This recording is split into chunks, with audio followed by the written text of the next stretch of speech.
The third video I ever made went viral. Did 1 million views on a 7,000 follower Instagram account. That's what people dream of. I genuinely believe that everyone's got an interesting story. Most people just don't know how to tell that story. Tell me a little bit about the learning curve going from I have not made short form video before to now I'm getting millions of views. I'm not good with a camera. I'm not good with editing. I'd never done it before, but I knew I could rely on the message. Year one, we did 38 million views. Incredible. I do want to talk a little bit more about money. Never count on a platform to pay you. Every newsletter writes about trends. Those don't matter. I've never made a piece of trend content. I'm averaging more views than 99% of creators.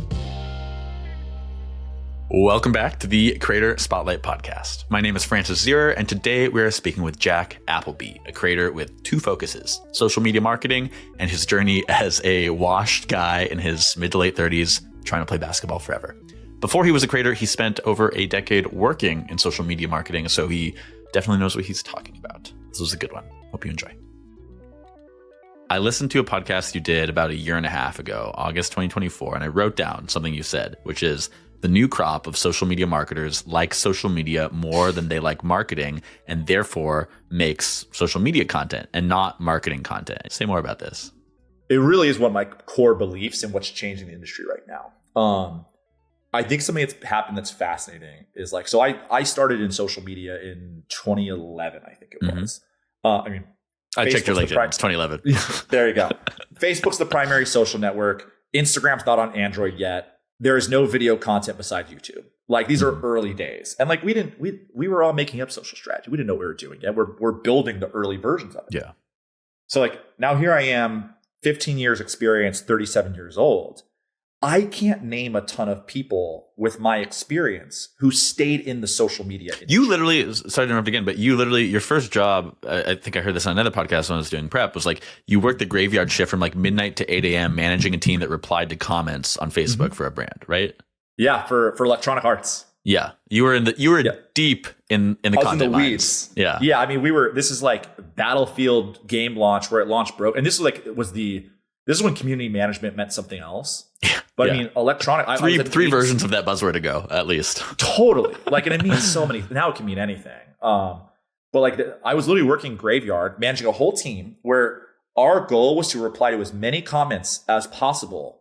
And EA was like funding something like a 10 to 20 person community management team where we're just firing off comments. And to our credit and their credit, that the video game industry is a very odd one. It's so pre-order based that then how's the game received in the first month or two?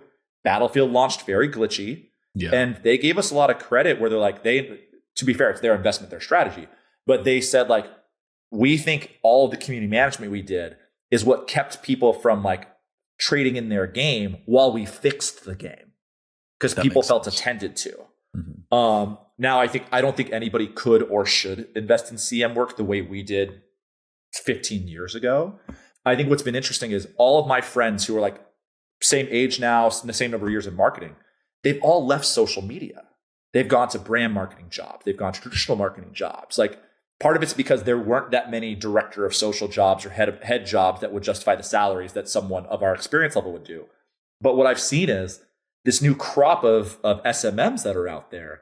They're not, you would assume they're being taught by people like me, and they're not. They're being taught by the same people that taught me, because there is the senior class of social strategy. It kind of just never fully happens. And like, if you're listening and you're one of those people, like you're doing the Lord's work, I'm saying generally there's not a ton, like there's not this huge field of 15-year experience heads of social because people got out of it. Yeah. So now it's a little bit where, and like, I want to be clear. I think junior strategists, I think social media managers are amazing. I love the excitement they bring to the jobs. I love the care they have. But I do think like we're seeing like every newsletter writes about trends. There are entire newsletters that are just about trends. And I'm like, those don't matter. We are working for brands, and your job is to make who you work for interesting culturally. Yeah. And if you only can do that through trends and through other social media input, you actually don't know how to market a product or make great content. You're never gonna really get much good surfing time in if you're only riding waves other people are already on. That's a horrible 100%. metaphor, but you know what I mean. I'll follow you down that path. Yeah. But I mean, even with like Hoop Forever is not a product. Hoop Forever is me as a person. I've never made a piece of trend content. Yeah. But I'm now averaging with 100,000 Instagram followers. I average 150,000 views a video. Mm-hmm. Why is that? Because I've built an audience that supports me, that roots for me. Like another one of my big concepts recently when I talk to content creators, like you can't just make content that gets views. Mm-hmm. What are you telling what are you telling your audiences and giving them a reason to root for you? Yeah. That I think is a really important concept. Well, wait. Okay. So speaking of not just getting views, you posted a screenshot on your Twitter and I think your LinkedIn as well at the start of November of your October income from the Creator Rewards program on TikTok, which was $9,578.96. I'm going to assume this has been so far the peak month because I haven't seen screenshots from any other 100%. months. But this is purely from the TikTok rewards, right? And so I actually don't know as much about the TikTok versus the Instagram sort of rewards program as I should. I don't even know if Instagram really pays you out like that. But you have more followers. You've got around 110 or 107,000 as we speak on Instagram, and it's like 70,000 on TikTok. Where did that money come from? Like you're saying, like more than attention. How do you actually earn that money? Is that how many watch hours, how many videos, etc.? So, and we'll get into the part that I hate about this. And like, I don't know if you saw the caption on it, but so TikTok's Creator Rewards program is one of the strongest creator programs out there. Perhaps second to YouTube. Correct. Yes. Mm-hmm. Which YouTube's an interesting beast, and it's a little bit of a blind spot for me. Yeah. We'll get into that. But that was my best month ever. Mm-hmm. Like, I've always told content creators, because I mostly work with short form content creators. Yeah. I've always been a short form guy. My financial stance has been never count on a platform to pay you. I think it's insane when creators complain that a platform's not. They're like, we're making the content for the platform. There's a million of us. Like, let's talk about supply and demand. They don't need us individually. So when I started making real money off TikTok, and like I usually make $2 to $4 grand, 10 grand was crazy. The reason I made 10 grand that month was because of that stupid beef with those freaking basketball YouTubers. That's the videos that did that.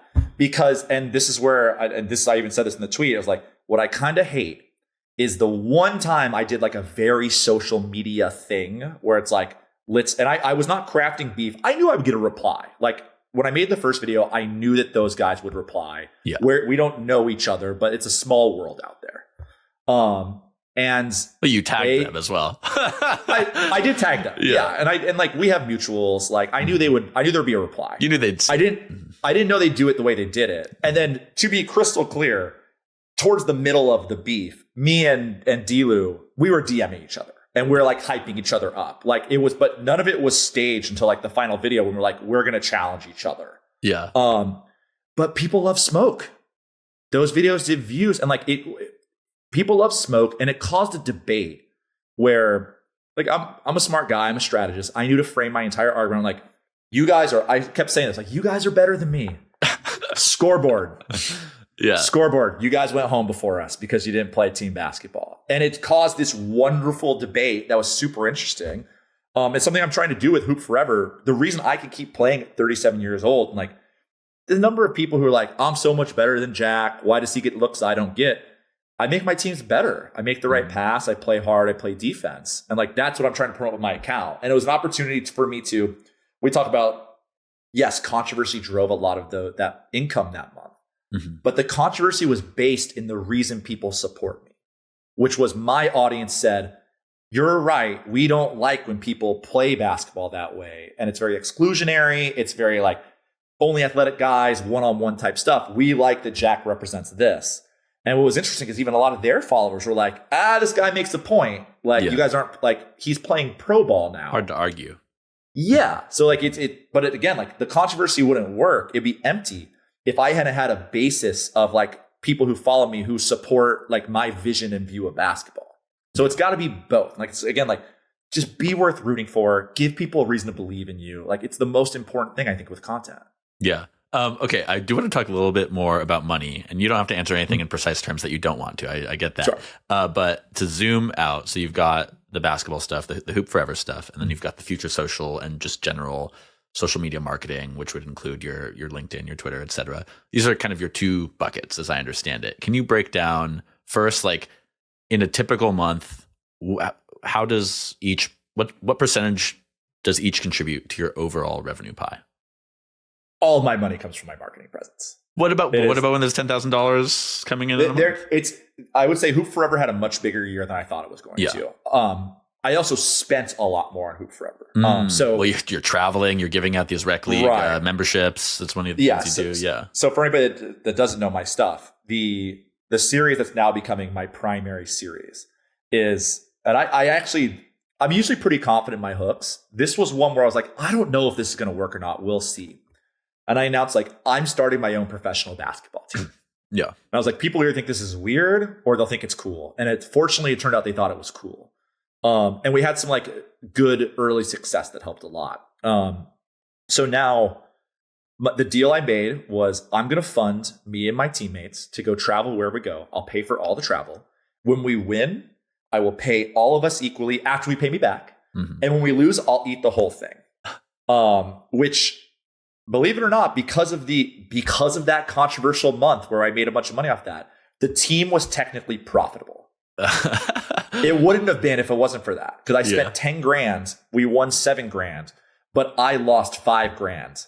Which the whole goal was like, there's a lot of semi-pro basketball teams out there. There's a lot of FIBA 3x3 teams. There's a lot of like ABA teams where they really struggle financially. My goal was like, I'm gonna have a pro team. You can sponsor us like any other team. But the real thing you're sponsoring is the content. And I will make money through content and brand deals that make this gag keep going. Yeah. And like year one, like we did 38 million views on the pro team content. Damn. Which is crazy for an account that I have 170K overall followers. So like the proof's there. Like it also shows you that like views and followers are like the relationship's changing a little bit. Yeah. But let's make no mistake. I get paid way more to promote a $10,000 a month SaaS service in a marketing newsletter. Everyone knows B2B is where the money is. But okay, real quick though, I want to move on to that. But the brand deals on the basketball side, what kind of brand deals are you doing? How many did you do this year?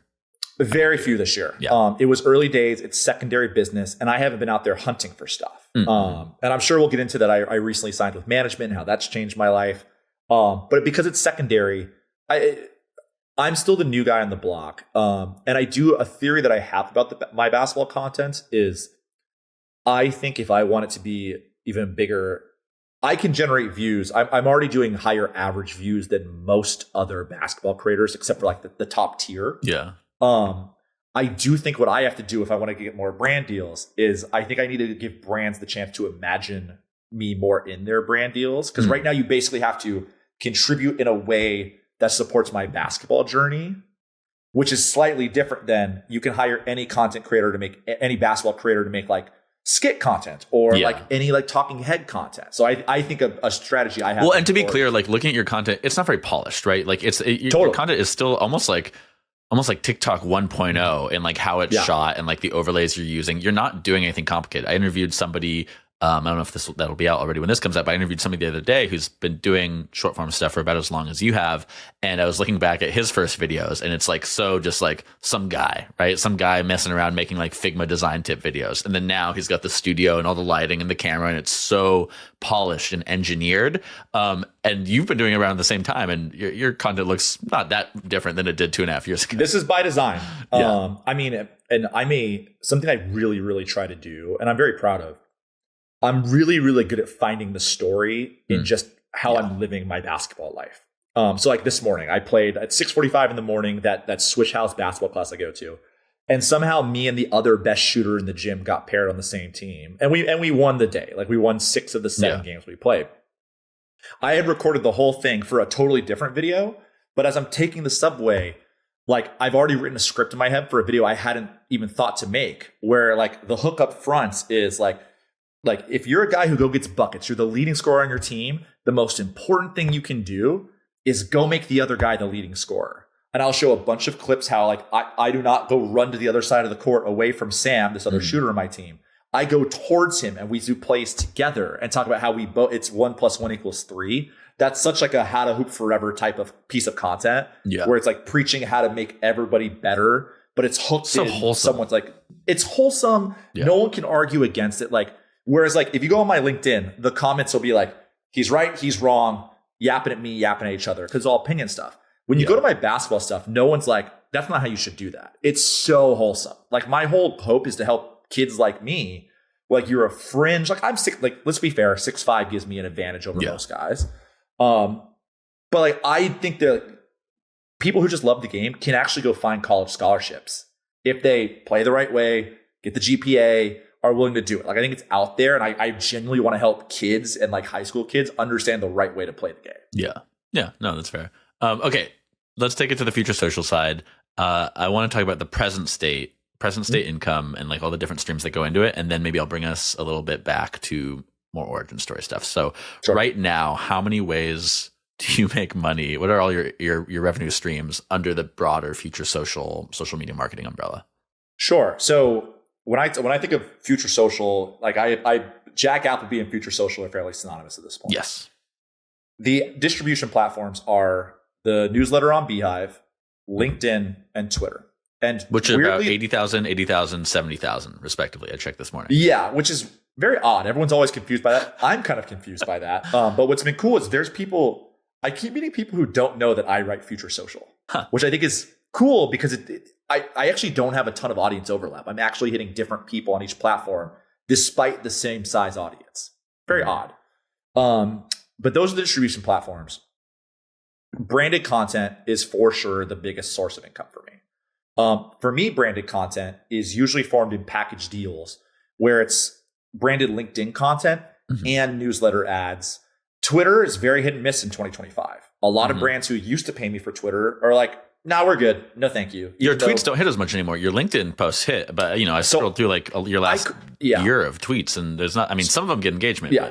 Yeah. So I quit Twitter. I quit fully and then came back, just like dipped my toe in. I think a lot of my audience just isn't really on the platform anymore. Like it's hard for me to tell. Like one of my experiments for Q1 I have planned is like really dive back into Twitter and see how it does. Yeah. Because when I put up like a downloadable, it still does okay.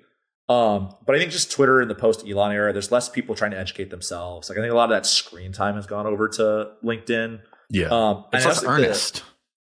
It's less. Also like the For You page era of Twitter, like the stuff that it's sent. I know some people tell me they think it's great.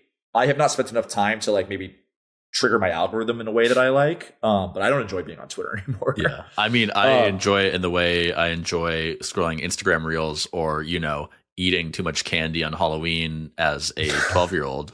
But fair. It's not good valid. For me. But branded content through packages is my primary income. Something that I'm very focused on is more speaking events. And that's probably the second biggest source of income for me. Speaking events can really vary in how much I'm paid per. But I really love connecting with people IRL. Yeah. Like it's like the newsletter's great, but it's like it's a broadcast. And I get some anxiety sometimes with like social. Like I get 100 comments in my LinkedIn. I'm like, especially because people are commenting earnestly, and a lot of time I'm like, you're not actually picking up the thing that we're talking about, and I don't want to fire. Like I don't want to correct someone who's being really kind to my comments. You sometimes correct people, but maybe it's more people who are like being trolly or rude. But like I do see you have a very frank way of replying to comments on LinkedIn that I don't really see often otherwise. I feel like too, this is like, and I've met you in person. You're this 6'5" guy, and it goes back to like what we were talking about with the whole basketball thing and like the kind of like wholesome presence you can bring. Like I think that is the role I see you playing on LinkedIn as somebody who like sees your content is like you're kind of like, I don't know, buddy, and you step in, and it's like it's very much this like 6'5" guy thing to do in a way, I think. It's so I will never forget, maybe like a decade ago. I went on a date with somebody who I met through Twitter. And the first, like within 20 minutes of us meeting, she goes, "You're so much warmer than I thought you would." And I'm like, and like that was the conversation for an hour. I was like, because like it stopped being a date. I'm like, talk to me about this. And she's like, "You're such a nice dude in person, and like online, you have such strong opinions." And it's interesting. Like I think it's where I was trained as a journalistic writer, so like I was trained to be very frank. and then I became an opinion writer. Like I have strong opinions on this space. But then I've very intentionally toyed with lots of different tones. Yeah. I have had months where I've like, I'm not arguing with anybody. I've had months where I just block people right away. I've had months where I reply to people and right now we are very much in the I'm being really honest through content. Like I think in some ways, I think marketing's getting worse, like in social media. And even I had a post that did pretty strong numbers yesterday. It has over I think almost 2,000 likes now about why people should not make content every day for their brands. I remember this. Yeah. Mm-hmm. And the replies are full of I hate the word misinformation because I think it's a loaded word, but it's straight up misinformation. An hour before you and I got on this call, someone's like, well, can this be accurate when the platforms require you to post every day for algorithm reasons? I'm like, it's just 100% not true. It's just factually inaccurate. That's classic hearsay advice. That's one of those totally old social media marketers' tales. 100%. I mean, this is one of my favorite fights to get into is I am team followers is not a vanity metric. Mm-hmm. No, followers is a reflection of how many people think that you have something to tell them. Oh, this is one I haven't heard in a while. I have a post from it yesterday because I keep seeing but this is also I'll look on LinkedIn. I'll see a post. This is where LinkedIn drives me nuts sometimes, even though it's a huge portion of my income. Mm-hmm. I will see mega influencers are dead. We're in the era of UGC and micro creators and big essay about that. And I will click on their profile and they run a UGC agency. I'm like, thank you. I understand. This is branded content for yourself. Yeah. Well, that's what I mean, the classic example I always think of things like this is sometimes I'll read something from somebody who's much younger. Maybe they're just out of college or something and they're writing something about it's kind of philosophizing. And I'm like, oh, I remember when I was 22 and I was going through that same thing. Right. And it's everything seems like, oh, yeah, this is the moment of this thing. It's no, you just have been thinking about that a lot recently. And it's I'm in a different stage of life or I work at a different company that's focused on a different thing. And so actually for us, mega influence is the thing, which is not to say that the UGC micro influence thing, even though that's still just an ad for what they're doing, that's not to say it's wrong. It's right for some people, but it's just that the language of social media just benefits people who put that hard opinion because then somebody else is going to make a video about the beef, etc. And this is where with the marketing opinion writing, feedback I might get sometimes would be well, does that work for everybody? And genuinely, with the things I write, if I don't think they work for everybody, I will caveat that. But there are a lot of pieces where I'm this is the best strategy for this. One that got no controversy because I think when people thought about it, they're oh, wait, this makes sense, was I wrote a whole essay about how you should never post a single photo on Instagram anymore. You should always post either a reel or a carousel because a reel can get organic reach that you can't, that's past your followers because it goes to the FYP. Yeah. And then a carousel gets 2 shots in the algorithm. And Massery has made videos saying this, where it's someone can scroll past your content the first time and they will resurface it the second time. So if those are algorithmically true, and I don't write about the algorithm very much because I think algorithms are just people and math. People spend too much time thinking about it. But if this is the case, explain to me why you'd ever post a single photo. And that was an example, there was no other side. So the discourse was really oh, interesting. That was fun.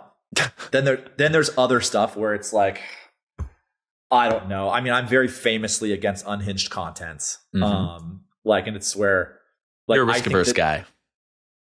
I would disagree with that. I don't think of myself as risk averse. I mean, look at my LinkedIn presence. Would you call me risk averse? No, but spicy. I heard you say this on another podcast. This might have been from 2 years ago. This might have been from 2 years ago. I listened to a few from across the last few years, but I'm just quoting back at you. Fair. So what I would say is, it's not that I'm risk averse. Yeah. It's that I think our job is to show the emotional benefits of the companies we work for. And I think that's a phrase that I was taught in my very first marketing class. Yeah. And I'd say it to young social professionals. It's brand new to them. And that's not their fault. There's a lot of people being hired who've never taken a marketing class. Yeah. But then I think their bosses are not imparting marketing wisdom onto them. So it becomes this well, let's just make social media content.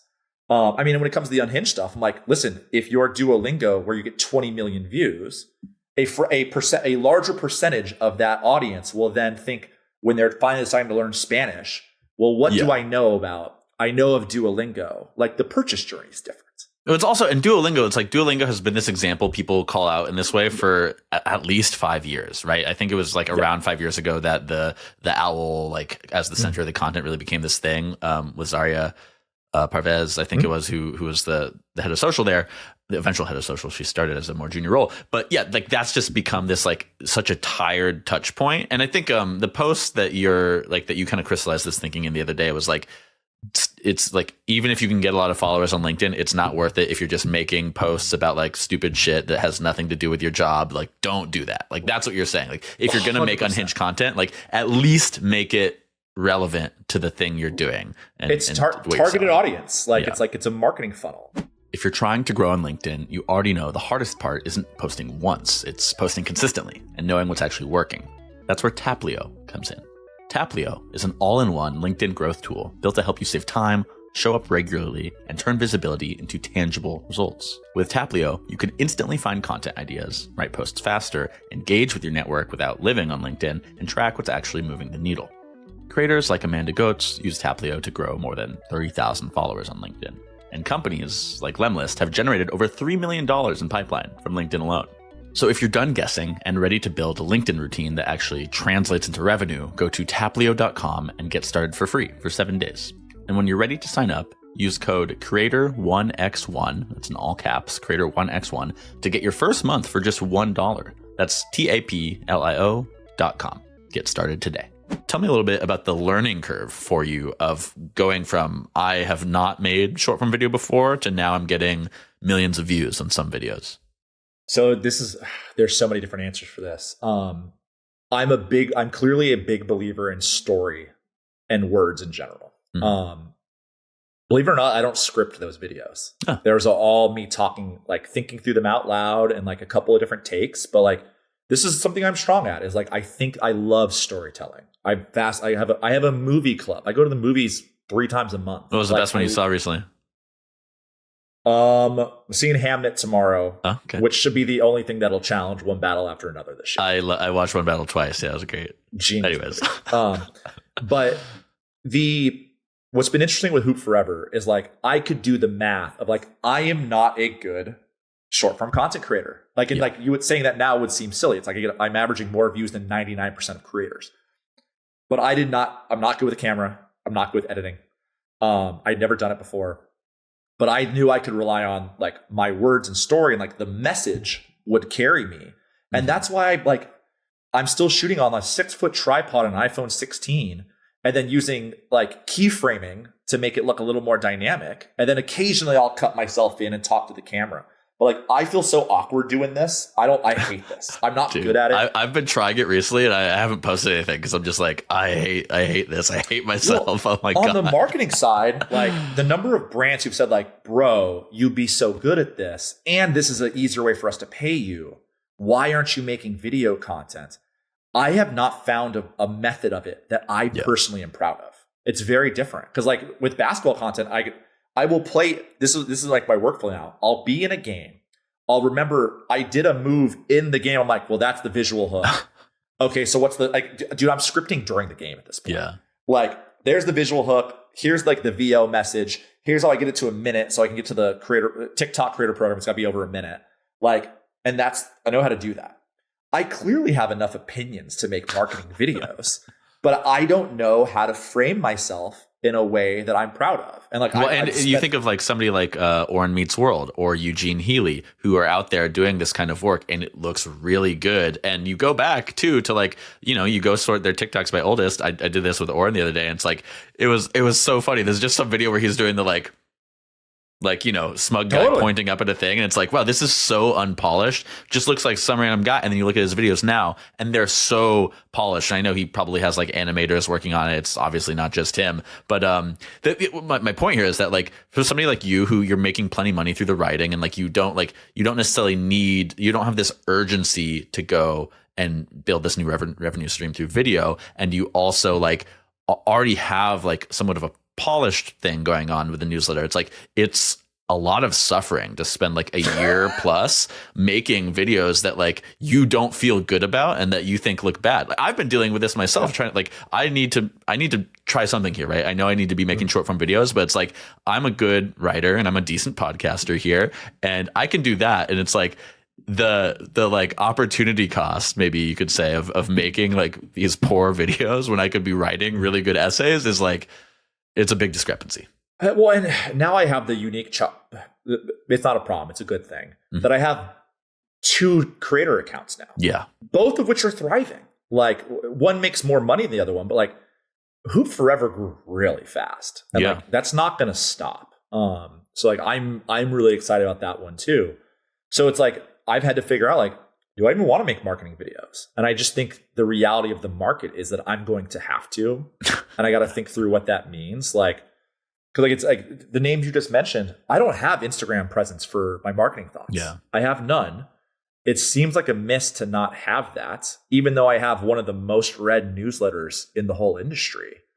It's just like now I got to figure out the scaling of the team, and like that's why I brought on a manager. This is where like I'm spending December trying to think through how do I do all of these things next year and scale them. Okay, because let's talk about this. So you brought in a manager about 2 months ago. Before you tell me that, I'm curious, like why now is the time and why, like what you were looking for in a manager, why this was the guy. But before that, Future Social starts because you already kind of had a Twitter presence and you were working as a creative strategist at Twitch. Morning Brew approaches you. They have this creator program going on and they say, hey, we like your stuff. We think you'd be great in writing a newsletter. Come do this. They convince you, you go do it. I don't know. Maybe it was like a year. You can tell me how long you were doing it there for. But then I think they shut down the program, but they let you take your audience and your newsletter and go do your own thing. And then at that point, maybe you have like 30,000 subscribers. I don't know, but you're doing that. And then from that point, so you leave Morning Brew, You'd had people around you there. From that point, first, actually also tell me like how many subscribers you had, what was the state of the business. But when did you first bring in outside help, whether it was like a graphic designer or like whatever it was? What was the first outside help you brought in? What outside help? This is where the joke is I'm the worst business owner of all time. And I think it's entirely true. Like we were talking about this before we got started, by the way, for the listener. He's like, the camera looks great. Like he's like, I have this camera. I don't even know how to turn it on. Listen, my strengths are, I understand strategy to, I think, a truly expert level. I understand content to an expert level. And I've now done this for myself and many brands over and over and over again. The problem is that does not make a business owner. That does not make a media company. Yeah. And like I've struggled, like it's been painful. Like on top of that, I have a lot of like money trauma from my family history where like money makes me really uncomfortable. Like taxes make me really uncomfortable. Like that's a whole other podcast. But basically I took it over with basically like 2 weeks notice when Morning Brew killed the program. When was this? Like what month, what year? So I was at Morning Brew for a year. So a year after I started at Morning Brew, because the program only lasted that long, and they cut a bunch of us loose. But they did me right, and that's why I will always stand by them, saying nothing but great things about them. Like they tried to diversify. Their organization didn't know how to support the type of business we were building, and they did me right. I will say nothing but nice things about those folks. But I didn't know how to run a newsletter business. I don't know what that meant. So like I literally am like, I think Tyler Dank used to work at Morning Brew. hey, Beehive, will you help me like host this newsletter? Yeah. And they were like super cool and they set it up for me. I mean, something I'm really proud of is like, I think we had like 35,000 subs, maybe 40. Now I'm at 80. And so I've doubled it on my own. It took, I don't forget if it's been 2 or 3 years since then. But something I'm really proud of, and this is why when I give talks about like content creation or growth and all these things, I've never spent $1 on an ad. I don't really promote my newsletter. And I've never had a lead magnet. I have brute forced my way to this audience size on all these platforms. I don't do any I don't like call them hacks, but I don't do any best practices. What you're growing on is like organic growth, which is like through the power of your opinion and your willingness and ability to stand on it, right? Like that's like the grail of like how to grow a newsletter or how to grow on social is like without having to do the growth hack, the lead magnet, the paid growth. It's like you have opinions that people will share and will put in their Slack channel to their boss, right? Like that's what people dream of. Well, and that's what I hope every content creator and every newsletter writer spends more time doing. Yeah. Is thinking through like what is going to be the highest value I can provide through whatever kind of content I'm making. Because if you can't like, I could pay.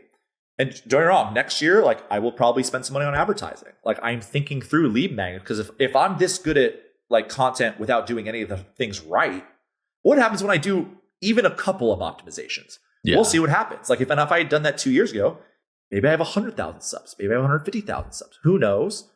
But I'm really proud of and think it's really important that I spent so much time making sure the content is like the highest quality possible. Like if you mention my name to somebody in the social media industry, like that's a guy who's like, their take will probably be, he's pretty smart. He has some takes for sure. Yeah. But like he's generally someone like worth reading, which I am entirely okay with that being the opinion. That's because I spent all my time doing this stuff instead of the other stuff. Yeah. Which, by the way, I checked. And so it says on your LinkedIn that February 2022 is when you started Future Social. So that would mean 4 years ago almost. So 3 years ago is when you started doing this solo. Yeah. So it's like 40K subs in like almost 3 years. Like it's fine. Like it's not great. It's not bad. Like it's good considering I didn't. And honestly, it's sort of like, I don't know. One reason why I generally don't take like how to grow your newsletter talks is like my journey is so different. I'm like, it's like, and I would have, to be clear, if Morning Brew didn't say we believe in you, I would have never become a content creator. Yeah. It was not my goal. That kind of network growth too is the best way to grow. Totally. I'm you know what? I'm risk averse with myself. There we go. I would have never started doing this stuff. Okay. Well, so let's take it to the manager then. So you hired a manager this fall. Why was now the time? And like, why was this the guy? What were you looking for? Because I'm the worst business guy ever. And like, frankly, like I have been and continue to like upset some of the brands I work for because I have a really hard time delivering. Like I have the same rep with every brand where they're like, when Jack does something for us, it always works. Like I have been with several of my brand partners, when they push a white paper, I'm the number one source of downloads, even over people bigger than me because of like the type of like account that I built for myself. But like I'm slow to deliver. I get overwhelmed. When I get overwhelmed, I shame spiral and curl into the fetal position. Don't answer email for 3 days. Like it's like where my mental health becomes an issue. You have this great story. It was in one of the more recent issues of your newsletter, but I think it was kind of a reprint. You'd published it before 2020. I think you'd been laid off. This is before you go to Twitch. Your dream was to work. You wanted to work with an NBA player, maybe run their personal brand. I think it was Luka Doncic's team had reached out to you, and then you ghosted them. You couldn't write the deck. You couldn't pull it together. You were depressed, and you like. You realized you had to take a step back and stuff. But I'm reminded of this story now and what you're saying, because like what you're describing is like, again, you're saying you're not a business person. You are like the talent. You are the creative here. And you are, I mean, I like to say from people I speak to, right? Like any creator, and I won't make you do, I love to get pedantic with people about what that means. But any creator, which here I would say is like a person independently producing media for distribution on social media platforms, right? Like any creator is potentially a media startup. They're not all media startups and they don't all have the true potential, but like you are at the point where like it seems like you're describing yourself having like squeezed as much out of yourself as you can and like growing the business and the audience, and like you can keep producing the content and the creative, but you haven't figured out how to like scale that even or build the systems around you that would like allow you to like focus on that more single-mindedly. Well, I mean, and this like that combines with like my raging ADHD. The fact that doing it by myself is like tough, and then now I'm doing it twice. I'm doing it as Hoop Forever and as Future Social. Like it just it became crazy. And I was struggling to deliver. And I'm still trying to figure out work out the kinks for this. A year ago, I'd hired someone to run operations. That didn't work out. Where I was like, I told them you be CEO of me. I don't want to be CEO of me. You be CEO. That didn't work out. And then I constantly rethought about how I want to do my business and where I've landed and where I believe the future of my business is. I clearly understand the strategy of the creator business. Mm-hmm. I need to be the CEO of both businesses and the creator, and everything else in between, like the department heads, I can't be those things. Yeah. Like I need to drive the strategic business of like, where am I going? What do I think makes sense for me? Where am I putting my money? Like, where do I want to invest in like new revenue streams? I need to do that because I am an expert in that. But then operationalizing that, I'm the worst person in the world at it. Yeah. So like that's where so I signed with Wishley Group, which is managed by my wonderful manager Anish. He's pretty much the number one manager for LinkedIn content creators.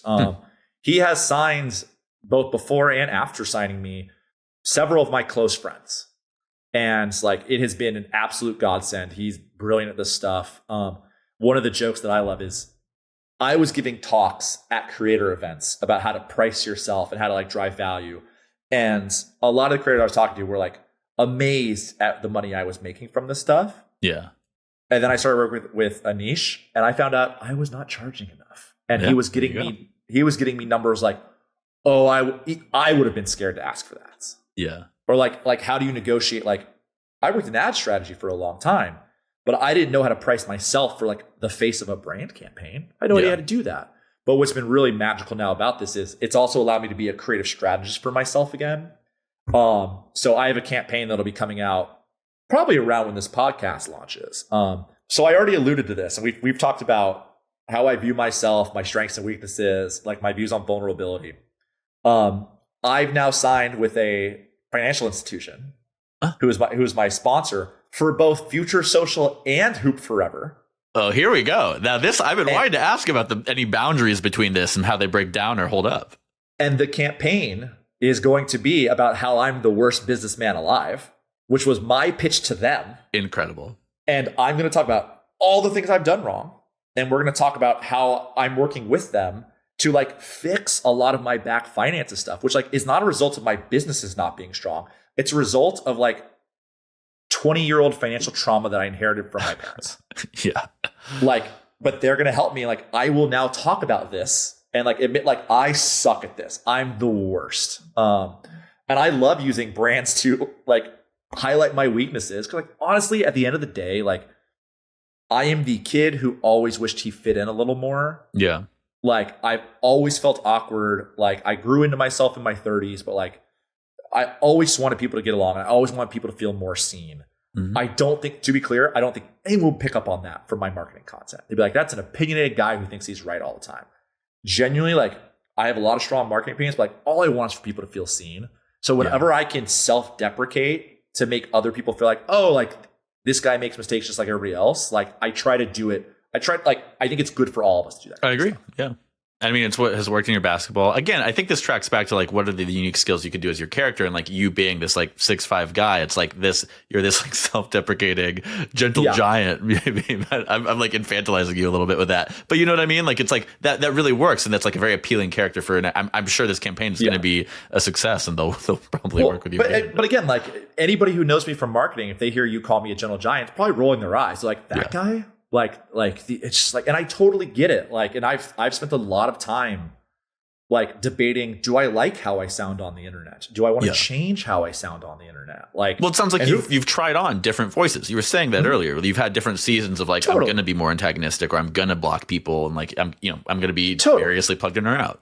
And I mean, and I've seen every version of an opinion about me. I mean, I saw a tweet where it's like, he blocked people of any woman or person of color that criticized him. He immediately blocks. It's like, and my response was like, no, I don't block those people. I block assholes. Yeah, like that's why you're not on my feed anymore. And it took me a long time to, like, when I first started getting attacked on the internet, then I personally became defensive. I lost myself. I went to therapy for it. Like, it's a forever journey, but like I've tried on a lot of different hats. There's tons of things I wish I had done differently, because of course there are. But like for now, I am who I am. If you're trying to grow on LinkedIn, you already know the hardest part isn't posting once, it's posting consistently and knowing what's actually working.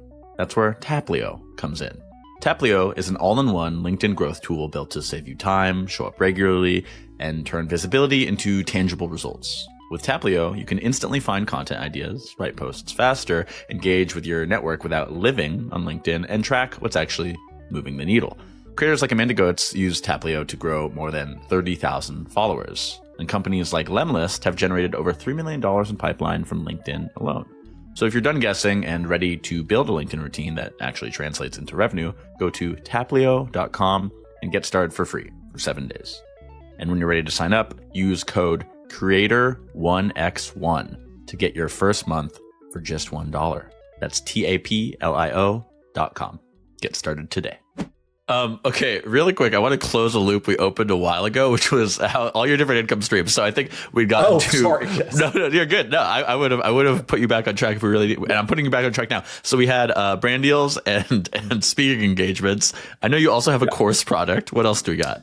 So there's brand deals, speaking engagements. I launched a course last year with Teachable about personal branding. And my whole philosophy is like I genuinely believe that everyone's got an interesting story. And most people just don't know how to tell that story. It is not a how to be a content creator course. It is like you are a marketer or a professional and like you have so many wonderful opinions. Let's teach you how to share them in a way that helps your career. And like that course did 50K in month 1, which was amazing.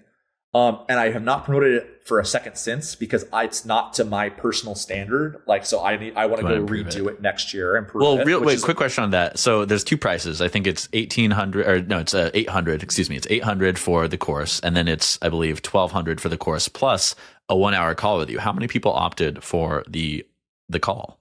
So this is some course strategy stuff that all came from Teachable. They were there, and I had a partnership with them too, so they helped me with the strategy of the whole thing, and I made content for them as well. The pre-sale was 50% off of both prices. You go. They were the ones who told me you need 2 ticket prices. I wouldn't have thought of that. I wanted to sell this thing for $100. They're like, you're insane. Like you're not doing that. Yeah. You're selling it for this.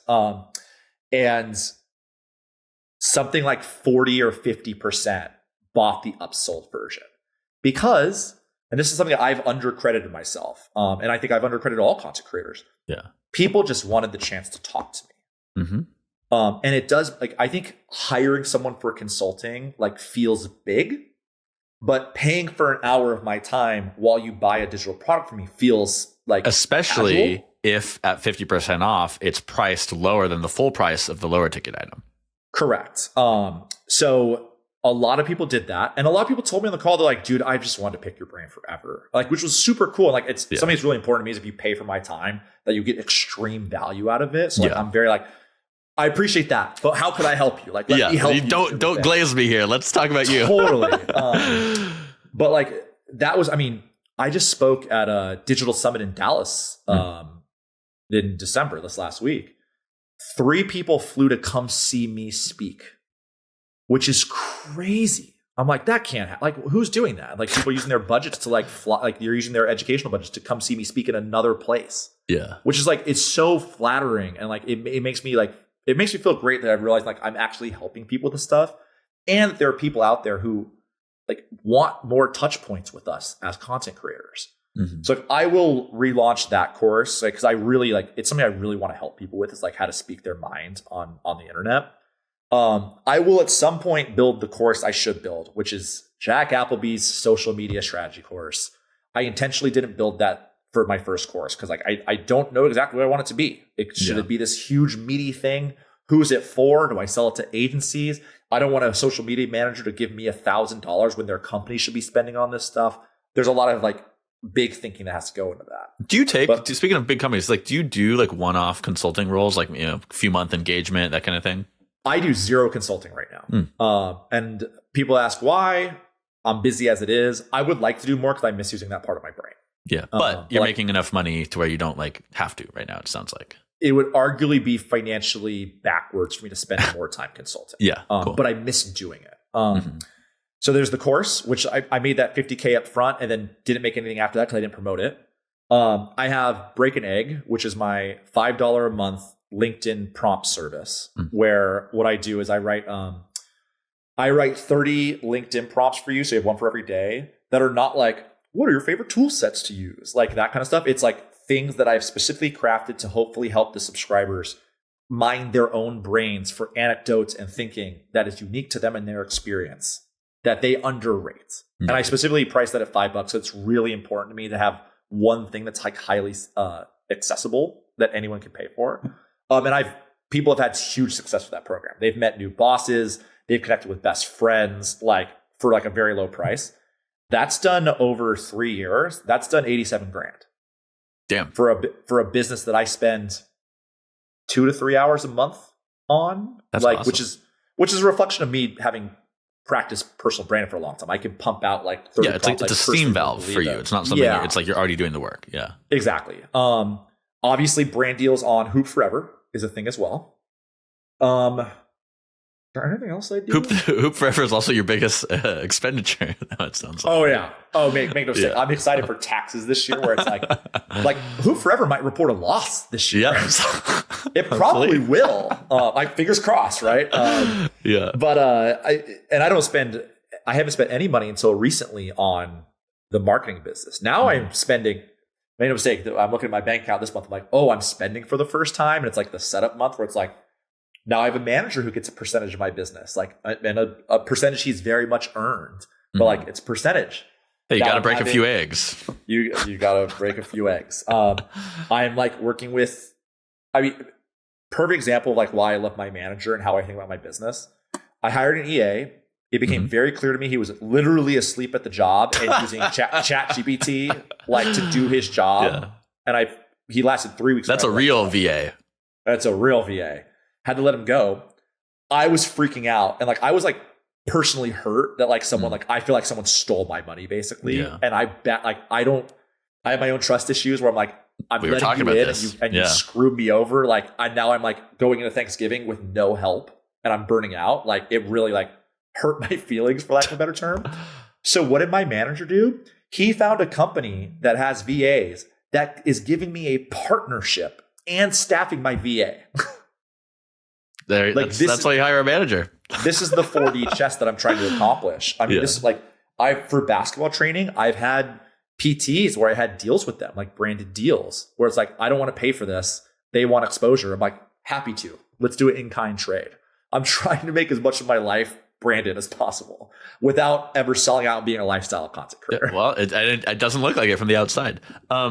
Question I wanted to ask, you have been posting recently about a 2026 prediction newsletter you've been soliciting from your audience, 2026 predictions. By the time this comes out, we will be a few weeks into 2026. I wonder if there's anything you want to share that people have sent in or that you're thinking about. What's in the air for 2026? You know what's funny? I was so proud of the 2025 predictions newsletter. I thought there were some pretty sophisticated takes, like both from my own writing and from my readers, and like some people I've reached out to. I really value their opinion. My big take on 2026 is that's going to be a lot more of 2025. Like I think the biggest things in the air are like, I think we should continue to see how YouTube is becoming like a TV channel, basically. Like we watch like YouTube TV consumption so high. I think within the marketing world, the takes you're seeing are like, brands are going to make more long form content. I'm like, no, they're not. They're not staffed for that. They don't know how to do it. They're not going to spend money on it. They're not going to. I don't think it's going to happen. I think short form vertical is like, I think we're in the infancy of short form vertical. I think I complain a lot about the rigor of social media. I do think next year is going to become a lot more sophisticated. Yeah. I think ROI conversations can be very real. I think, are we driving real value for ourselves is going to be very real. And I do think the space is just going to become, there's more and more content out there. So you're going to have to make better and better content. I agree with that. To expose, like to get your content seen. Like I think that's true for creators, brands, and advertisers who are, paid advertising. Like I think everyone is always stealing little formats from each other. And so like everything kind of converges and the quality converges, and it's easier for a creator to make like something of the same quality that a brand with a huge budget has. And now it's easier. Brands are understanding, and like news outlets, media companies are understanding how to make formats that like feel creator native. It's all kind of converging. Yeah, I mean, I always honestly, is. It always is. Yeah, not just this. Rumor has it people are going to pivot to video next year. No, I think something I'm doubling down on. I think a lot of my 2025 predictions were like a little early, maybe. Yeah. I think way cycle more. Yeah. Well, I'm actually planning on like mentioning like this was last year, and I think I was either wrong. Like I'm big on like being early, the same as being wrong. Predictions are fun. You can like you get to like say whatever you want. But I think more content creator skill sets within brands will be a big part of this. I think one of the big challenges right now is a lot of content creation is being handed to social media managers, which 10 years ago was fine because it was like, let's learn Canva or Adobe Express or tweet. Now it's like, can you make compelling video content? Like, can you host it and shoot it and edit it? And that's a whole nother conversation. It's like, should people be public facing as social media managers? Like, there's so much discourse here. I do not have like a particularly spicy prediction for 2026. I think you just got to make better and better content. And I think I do feel like I'm sensing in both the social media marketing world and the content creator world, people are realizing like, we just got to make better content. That's the only way to get seen. There's no way around that. The algorithms aren't fighting against us. You're not shadow banned. You just got to make better stuff because it's so competitive out there. Like one of my favorite quotes, and I've been using this quote for, I think, at least 10 years. A creative director at Adidas said, like, I'm paraphrasing a little bit, but it's something to the point of like, Nike is not our competitor. Like Netflix and Fortnite are our competitors. Like this is about timeshare. This is about like wallet share. At my last job, I remember my boss told me this thing that I will never forget. He said, Francis, we're not competing with other companies in our niche. We're just competing with anything you can look at on your phone. Totally. I mean, and then you get into whole really sophisticated conversations about social strategy where it's like, how do you stand out while still representing your product? And then I go to young social media managers and say, I promise you every product is interesting if you actually care about that, like how to make that interesting.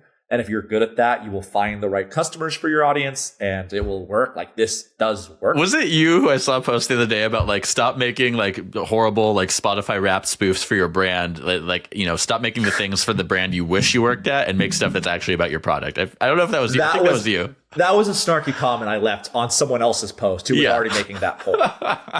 I will never, great anecdote from when I was working in social strategy. I went to work for Verizon. Was my final traditional agency social strategy job, leading social strategy for them. One of my junior strategists made a brief for the whole creative team about, I don't even remember what it was about. It's for a cultural moment. Yeah. The word Verizon was not in the brief. And I was new. So like I couldn't and this kid was like sassy. Yeah.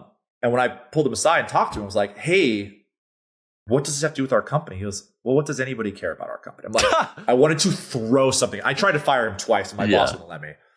You have to care about the brand you work for, even if it's hard. And like, dude, I've had some really hard social jobs where it's like, how do I make people care about a phone company?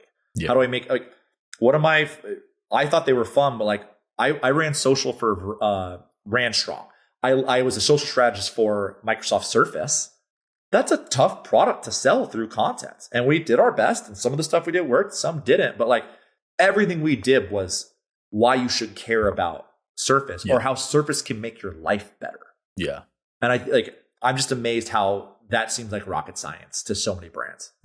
Yeah. Well, I think it goes back a bit too to what you were saying earlier about like people who they just care about social media. They don't care about the marketing, right? I mean, that's kind of what you're describing here is like, you have to care about more than getting 10,000 views, right? Like that's an outcome. Yeah. It's not the point. But anyways, this has been Creator Spotlight. Thank you for listening. We will see you next week.